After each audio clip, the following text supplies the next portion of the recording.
Welcome back, you guys. Can you tell what I'm doing? I'm sending people away with glitter. Now don't laugh, because this actually could be a thing according to last night's Bachelor. This actually might work, what I'm doing. Leslie from 106.3 The Groove explains this glitter thing I'm doing. If you just do this and say glitter, people... I'm done. People will disappear supposedly. And you stay. It seems to be working. It could be a thing.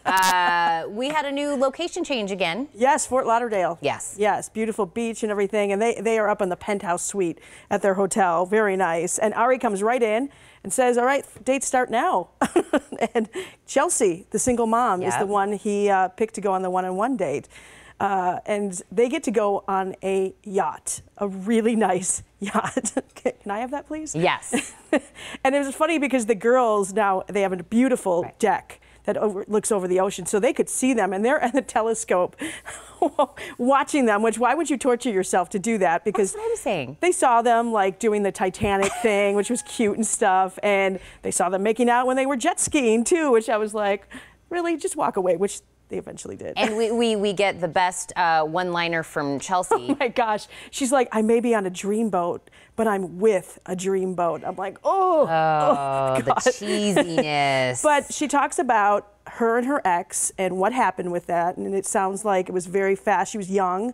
It didn't work out. He pretty much kind of just dumped her for another woman. And so he really seemed to appreciate all that. And she gets the rose. And of course, as Bachelor usually does, they go to another room with a live band playing just for them. Oh. That is so a Bachelor staple. Yes. That and hot tubs. You got to have both of those. But while they're on the date, something is going on at the hotel. Yes, Mikkel, who had left a week ago because her grandfather had died, she came back from Utah, like running in there. Everyone was thrilled to see her. But can I tell you, when she walked in, I didn't know who she was for a second. I was like, who's this girl? I was like, oh, yes. Now, if we don't remember, she's the one that showed up in the race car at the very, very beginning. So I had to kind of remember all of that. See, if you're gone for a day, it's hard on The Bachelor because so much happens.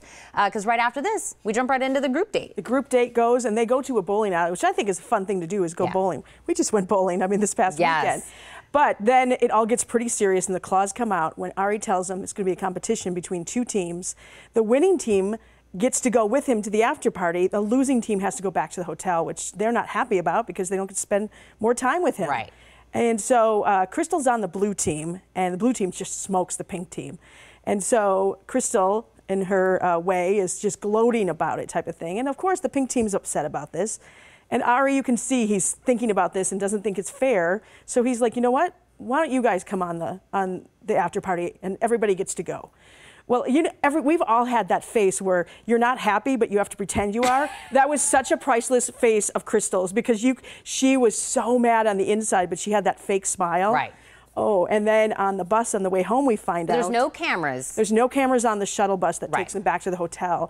I guess she went off about Arie. She called him a liar. She called him disrespectful. How can she be with someone who doesn't consult her in his decisions? And thinking, why was this your... Really? Like, well, I took away from it, I thought, why would you say this in front of all the women that you're competing with? Exactly. I was like, maybe think that in here, so not out there. Yeah, so they go back to the hotel room to change. She comes out in her robe because I'm not going to the cocktail party. I feel disrespected.